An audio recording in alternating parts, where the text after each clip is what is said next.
Hello friends, मैं विकास आनंद आपके अपने स्टडी चैनल लक्ष्य अकेडमी में एक बार फिर से आप सभी का स्वागत करता हूं।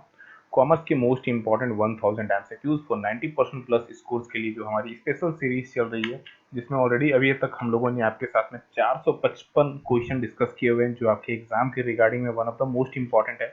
चाहे आप नेट की तैयारी कर रहे हो, जेआरएफ की, पीजीटी के, या 2020 में मैं बोलूँ किसी भी एग्जाम की तैयारी कर रहे हैं तो उसके लिए काफी बेनिफिशियल है। टोटल पार्ट आज जो होने वाला है वो 48 है। 47 पार्ट ऑलरेडी कवर किए जा चुके हैं आप लोगों के साथ में। नहीं देखा है तो लिंक नीचे डिस्क्रिप्शन पे है, जाके जरूर देख लीजिएगा पूरी की पूरी सीरीज। ठीक है, तो चलिए क्लास को शुरू किया जाए 456 क्वेश्चन नंबर से।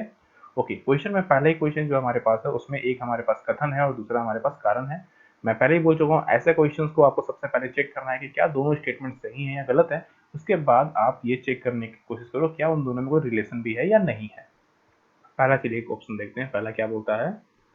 Differential pricing structure is designed to accommodate the various categories of buyer। ये बोला जा रहा है कि जो हमारे पास अलग अलग एक प्रोडक्ट की हम बहुत सारे क्या करते हैं, प्राइस स्ट्रक्चर को डिफाइन करते हैं। मतलब कि अलग अलग प्राइस स्ट्रक्चर हम निकालते हैं, क्यों डिजाइन करते हैं, ताकि हम अलग अलग टाइप के जो हमारे बायर्स होते हैं उनके लिए ये पॉसिबल कर सके खरीदने के लिए।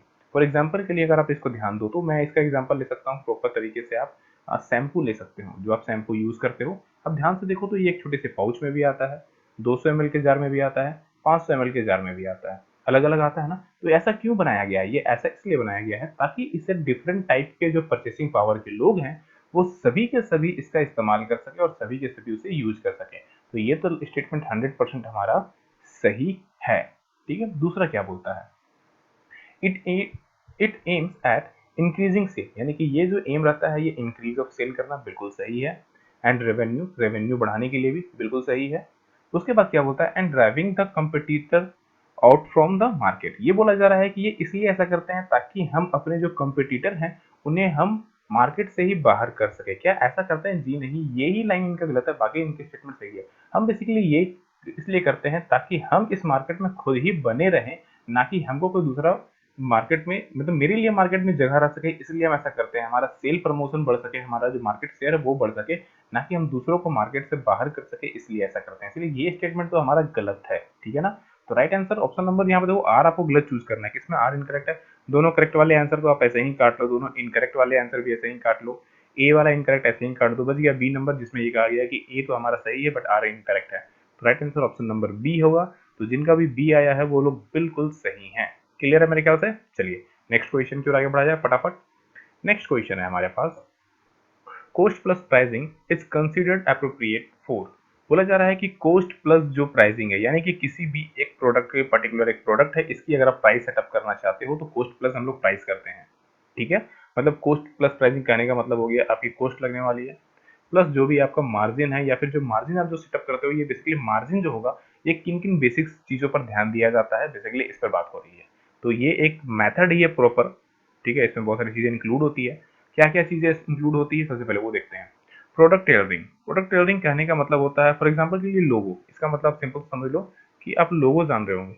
फॉर एग्जाम्पल के लिए आप आईफोन ले लो। ठीक है, आईफोन के पीछे जो उनका लोगो होता है ये मोस्ट कीमती होता है एक तरह से माना जाए तो। फोन अगर मैं आईफोन के जैसे same to same 100% same to same एक फोन ले आऊँ, लेकिन उसके पीछे अगर वो लोगो ना हो, तो आपको क्या लगता है कि दोनों की प्राइस सेम होगी? जी नहीं, इसकी प्राइस जो होगी वो काफी कम होगी एज पर कंपेरिजन इसकी। ठीक है ना। तो लोगो भी काफी इंपॉर्टेंट होता है किसी प्रोडक्ट की प्राइस को जज करने के लिए, प्राइस को डिटरमाइन करने के लिए। तो दूसरा ऑप्शन तो बिल्कुल सही है, पहला ऑप्शन तो हमारा सही है। Public utility pricing. Public utility pricing कहने का मतलब होता है कि क्या उसकी प्राइसिंग ऐसी है जो एज पर पब्लिक, यानी कि डिफरेंट टाइप ऑफ पब्लिक जो होते हैं, क्या वो उसे कर पाएंगे? तो जी हाँ, वो ऐसी ही होती है। फॉर एग्जाम्पल के लिए आप फोन अगेन लो, मैं फोन ही यहाँ चूज कर रहा हूँ, तो आप चेक करो तो फोन की जो कैटेगरीज होती है, कंपनी बहुत सारे अलग अलग मॉडल्स तैयार करती है, अलग अलग कैटेगरीज बनाती है। फॉर एग्जाम्पल के लिए 2 GB RAM, 4 GB RAM, 6 GB RAM, 8 GB RAM, ये जो अलग अलग कैटेगरीज बना रही है कंपनी, नॉट आईफोन, जो बाकी सब कंपनी तैयार कर रही है। ठीक है, तो ये जो कैटेगरीज बनाती है क्यों बनाती है? ताकि पब्लिक, अलग अलग पब्लिक जो टाइप ऑफ प्राइसिंग है, जिनकी परचेसिंग पावर है वो परचेस कर सके। तो ये स्टेटमेंट अगेन हमारे पास सही है। रिफ्यूजल प्राइसिंग, अगेन ये सही है। रिफ्यूजल प्राइसिंग कहने का मतलब है कंपटीशन मार्केट में आपको प्राइसिंग कुछ इस टाइप की रखनी है कि बाकी जो कंपटीटर हैं वो कहीं ना कहीं आपकी प्राइस से थोड़ा बहुत आपको ऊपर नीचे देखना पड़ जाए, इन सब चीजों को। मोनोपोली, मोनोपोली अगर आ गया तो भैया इन सब चीजों को आप चेक कहाँ करोगे? तो ये चीज तो आपकी ऐसे भी नहीं आएंगी इस थ्योरी में। ये प्रॉपर एक थ्योरी है, इस थ्योरी में मोनोपोली हम लोग ऐसे भी इस्तेमाल नहीं करते हैं। Right answer option number 1, 2, 3। Clear है, यानी कि अगेन बी नंबर हमारा राइट आंसर है। तो जिनका भी बी यहाँ पर है वो लोग बिल्कुल सही हैं। चलिए अगले क्वेश्चन की ओर आगे बढ़ा जाए। नेक्स्ट क्वेश्चन है हमारे पास, for promoting sale advertising endeavour may be made as per, यानी कि जो हमारा किसी भी प्रोडक्ट के लिए जो बेसिकली एडवर्टाइजमेंट किया जाता है प्रमोशन ऑफ सेल के लिए, ठीक है, तो बेसिकली हम लोग उसमें किन चीजों का प्रयास करते हैं, मतलब क्या चीजें हम लोग, मतलब एडवर्टीजमेंट आप कर रहे हो प्रमोट करने के लिए अपने सेल को, तो बेसिकली जो सेल प्रमोट हो रहा है वो किन चीजों के लिए ध्यान दिया जा रहा है आपको वो बताना है। ठीक है, कॉम्पिटिटिव पार्टीज को ध्यान में रखा जाता है, बिल्कुल सही, हम अपने कॉम्पिटिटिव पार्टीज को ध्यान में रखते हैं ताकि हमें पता चल सके, हम अपने प्रोडक्ट के बारे में प्रॉपर नॉलेज लोगों को बता सकें। ऑब्जेक्टिव एंड टास्क कहने का मतलब होता है कि एक पर्टिकुलर प्रोडक्ट क्या क्या चीजें कर सकता है या नहीं कर सकता है, ये हम उस एडवर्टीजमेंट के तहत बताने की कोशिश करते हैं, मतलब लोगों में अवेयरनेस पहुंचाते हैं। ठीक है, फिर हमारे पास नेक्स्ट जो है वो है trade sale. Trade sale basically एक तरह का बंधन सेल होता है, मतलब आप अगर आप एक एसेंशियल प्रोडक्ट के साथ आपको दूसरा प्रोडक्ट जो है वो लेना ही पड़ेगा, भले आपको इसकी नीड हो या ना हो। तो बेसिकली इस तरह की जो सेल होती है उसे इलीगल सेल माना जाता है। क्या मानते हैं हम लोग? इलीगल सेल मानते हैं बेसिकली। तो ये बेसिकली बंदिश है, ये एडवर्टीजमेंट का इस्तेमाल नहीं किया जाता है। तो ऑप्शन नंबर 3 तो आप काट दो क्योंकि ये इलीगल भी है, इस्तेमाल नहीं किया जाता है। फिर हमारा लास्ट है वो है ऑल वन कैन अफोर्ड, यानी कि सभी लोग उसे अफोर्ड कर सके। जी हाँ, एडवर्टीजमेंट का सबसे बड़ा रीजन ये होता है कि हम, आप ध्यान से देखो एडवर्टीजमेंट में बहुत सारे आपको एक प्रोडक्ट मिलेगा, उसमें अलग अलग कैटेगरीज दिखाया जाएगा कि भैया ये छोटे से छोटे और बड़े से बड़े स्केल्स में भी अवेलेबल है। क्यों ऐसा बताया गया है? ताकि हरे बंदे लोग इसको खरीद सके, जिसकी जैसी नीड वो वैसा खरीदे, जिसका जैसा परचेसिंग पावर है वो लोग वैसा खरीदे। राइट आंसर चूज कीजिए तो फटाफट हमारा हो जाएगा ऑप्शन नंबर सी, जिसमें 1, 2 और 4 है, 3 को छोड़ करके। ठीक है, तो मेरे ख्याल से ये चीज क्लियर हो चुकी है आपको। चलिए सेकंड लास्ट क्वेश्चन देखते हैं। सेकंड लास्ट क्वेश्चन है हमारे पास, बोलता है which one of the following tense is not correct in the context of central limit theorem. Central limit theorem के बारे में यहाँ जो 4 स्टेटमेंट दिया है इनमें से कौन सा आपको सही नहीं है वो बताना है। सबसे पहले मैं बता दूं कि सेंट्रल लिमिट थ्योरम बेसिकली एक तरह का प्रोबेबिलिटी थ्योरम होता है, जो कि किसी एक तरह, मतलब आप बोल सकते हो फॉर एग्जांपल के लिए मान लो ये आपका ये एक पूरे शहर है, इसमें आपको बहुत सारे लोग भरे पड़े हुए हैं, मैं मान के चलता हूँ पूरी पॉपुलेशन भरी पड़ी हुई है।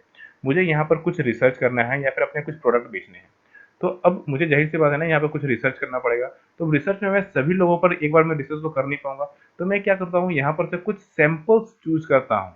तो बेसिकली ये जो सैंपल्स चूज होता है एज पर प्रोबेबिलिटी, और उसी के बिहाफ से हम बाकियों को जज कर लेते हैं, तो वो जो चीजें कहलाती है वही है हमारा सेंट्रल लिमिट थ्योरम में हम लोग यूज करते हैं, जिसे आप बोल सकते हो एक तरह से ये सिटी है हमारा।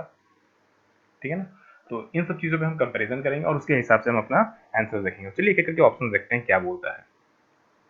If a population from which a sample is drawn is normally distributed, the sample distribution of mean, sampling distribution of mean कहने का मतलब SDM। ठीक है, SDM का फुल फॉर्म यहाँ पर क्या हो गया, sampling distribution of mean will be a normal for all size, यानी कि हम यहाँ पर से कुछ सैंपल्स चूज करेंगे और इसका जो हम एग्जामिन करेंगे उसे पूरी तरह से हम सभी के लिए मान लेंगे। क्या ये सेंट्रल डिस्ट्रीब्यूशन में, सेंट्रल लिमिट थ्योरम में कहा जाता है? जी हाँ, ये कहा जाता है, ये हमारा स्टेटमेंट सही है। The mean of the SDM in the sense of again sampling distribution of mean is the population mean। हम इसे population mean मान के चलते हैं। जस्ट अभी जब हमने कहा कि ये पूरी की पूरी हम ये जितना हम सैंपल डिस्ट्रीब्यूट कर रहे हैं, यहाँ पर जो हम रिसर्च कर रहे हैं इस पर्टिकुलर चीज को उठा करके जो हमारे SDM के तौर पर काम आ रहा है, ठीक है, ये पूरी की पूरी सिटी को मेजर करता है। तो बिल्कुल ये भी स्टेटमेंट हमारा अगेन सही है हमारे पास। क्या बोलता है फिर नेक्स्ट में हमारे पास, if the population is not normally, यहाँ पर जो पॉपुलेशन है वो नॉर्मली नहीं है, from which the sample is drawn, कुछ सैंपल्स को उठाने के लिए प्रॉपर सही नहीं है क्योंकि यहाँ पर वेरियस टाइप के पॉपुलेशन हैं। तो क्या बोलता है, the SDM is not normally for any sample size, यानी कि यहाँ पर बोल रहा है कोई भी तरह का आप सैंपल साइज उठा लो, कोई भी इस तरह का सैंपल साइज कहने का मतलब आप इतना बड़ा ना लेकर के आप इतना बड़ा भी ले लो तो भी ये सही नहीं होगा। बेसिकली ये स्टेटमेंट गलत है।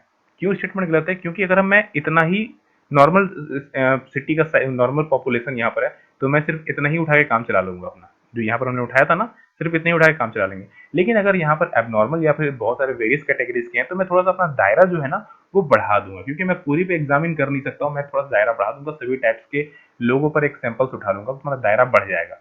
और यही राइट होगा जो कि आप यहाँ पर देख सकते हो, इसमें बोला गया है कि हम अपने साइज को क्या करेंगे, इंक्रीज कर देंगे। तो ये दोनों स्टेटमेंट एक दूसरों के अगेंस्ट थे। राइट आंसर नोट वाला था, यहाँ पर नॉट पूछा गया है, इसलिए ऑप्शन नंबर सी हमारा करेक्ट होगा इस क्वेश्चन के अकॉर्डिंग में। क्लियर है ये चीजें? सेंट्रल लिमिट थ्योरम आप सभी को पता होना चाहिए, प्रोबेबिलिटी का one of the best theorem है। जो इकोनॉमिक्स की पढ़ाई किए हुए हैं थोड़ी बहुत भी, आप सभी को ये चीज पता होगा, या फिर हमारी जो इकोनॉमिक क्लास हुई थी उसमें भी ये हमने डिस्कस किया हुआ था आप लोगों के साथ में। अगले क्वेश्चन की ओर आगे बढ़ते हैं। अगला क्वेश्चन है हमारे पास, जो कि आज की सीरीज का आखिरी क्वेश्चन है। Which one of the following is not example of tax aviation. हमें बताना है कि यहाँ पर जो एग्जाम्पल्स दिए हुए हैं, यानी कि जो 4 स्टेटमेंट दिए हुए हैं, इनमें से कौन सा टैक्स चोरी का उदाहरण नहीं है। मतलब 3 जो स्टेटमेंट होंगे वो टैक्स चोरी का उदाहरण होंगे, टैक्स एविएशन किया जा रहा होगा कहीं ना किसी ना किसी स्टेटमेंट के द्वारा चोरी वोरी हो रही होगी, बट कोई ऐसा होगा जो चोरी नहीं कर रहा होगा। चलिए, मतलब देखो सिंपल सा, अब इसको पहचानने का आसान तरीका क्या है, जहां पर भी आपको कुछ मिसगाइड हो रहा हो, कि जहां पर भी फैक्ट को छुपाने की कोशिश हो रही हो, वो सभी की सभी चीजें एक तरह से आप बोल सकते हो एविएशन का, यानी कि चोरी चकारी वाला काम है। पहला ही स्टेटमेंट बोलता है submitting a miss lending document. आपने कुछ गलत डॉक्यूमेंट सबमिट किया है, कुछ ना कुछ आपने डॉक्यूमेंट मिसिंग कर दिया है, भैया आप फिर तो चोरी कर ही रहे हो, तो ये राइट आंसर तो हो नहीं सकता है, क्योंकि नॉट एग्जाम्पल पूछा है यहाँ पर, तो ये चोरी चकारी तो है यहाँ पर। फिर यहाँ पर not of maintaining a proper account of a income earn, आपने कितना इनकम अर्न किया ये प्रॉपरली आप बता ही नहीं रहे हो, तो अगेन आप चोरी कर रहे हो। ठीक है। उसके बाद क्या है अपना, आप अपनी फैक्ट को छुपाने की कोशिश कर रहे हो, अगेन तो ये भी आपके लिए चोरी ही है। Interpreting the tax law in one's own way to minimize tax liability. ये बोला जा रहा है कि आप जो टैक्स लाइबिलिटी है बेसिकली उसे अपनी तरह से इस्तेमाल करके अपने खुद के टैक्स लाइबिलिटी के हिसाब से आप उसे मिनिमम कर सकते हो। अब देखो यहाँ पर खुद के तरीके से कहने का मतलब, बाकी 3 तो गलत हो गए, इसका मतलब ये चौथा भी गलत नहीं होना चाहिए, सही होना चाहिए, बट ये चौथा क्यों सही है, किस तरह से? ये ऑन वे कहने का मतलब क्या होता है? देखो ऑन वे कहने का मतलब ये होता है कि आपको ये चेक करना है कि आप इंडिविजुअल में आते हो, आप HUF में आते हो, आप बिजनेस में आते हो, आप क्या बोलते हैं सर्विस सेक्टर में आते हो, गवर्नमेंट एम्प्लॉय हो, आप प्राइवेट एम्प्लॉय हो, आप किस तरह की एम्प्लॉय हो, आप हाउस वाइफ हो, फीमेल हो, मेल हो, आप ओल्ड सीनियर एजेड हो या नहीं हो, तो आपको पर्टिकुलरली अपनी कैटेगरी ध्यान में रख करके उसके हिसाब से आपको टैक्सेशन की बचाने की जितनी प्रोसीजर है वो करना है, वो मिनिमाइज है। ये ऑन वे कहने का मतलब होता है कि आपको अपनी पर्टिकुलर कैटेगरीज ध्यान में रख करके उसके हिसाब से अलग अलग टैक्स के स्लेब्स हैं, अलग अलग टैक्स के बचाने के तरीके हैं, वो ध्यान में रखना है। ठीक है ना? तो ये थे हमारे 5 क्वेश्चंस। 5 में से आपने कितने सही किए कमेंट करके जरूर बताइएगा, और वीडियो को जितना ज़्यादा हो सकता है शेयर कीजिए, और हमारी ऑफिशियल वेबसाइट पर विजिट कीजिए, और इस पर डेली जो क्विजेस अटेम्प्ट आते हैं आपके लिए, उन्हें जाइए अटेम्प्ट कीजिए और अपनी एक्यूरेसी को और परफेक्ट बनाइए। ठीक है? चलिए अगेन आप लोगों से मिलता हूँ, तब तक के लिए आप लोग पढ़ते रहना। आप सभी लोगों को राधे राधे।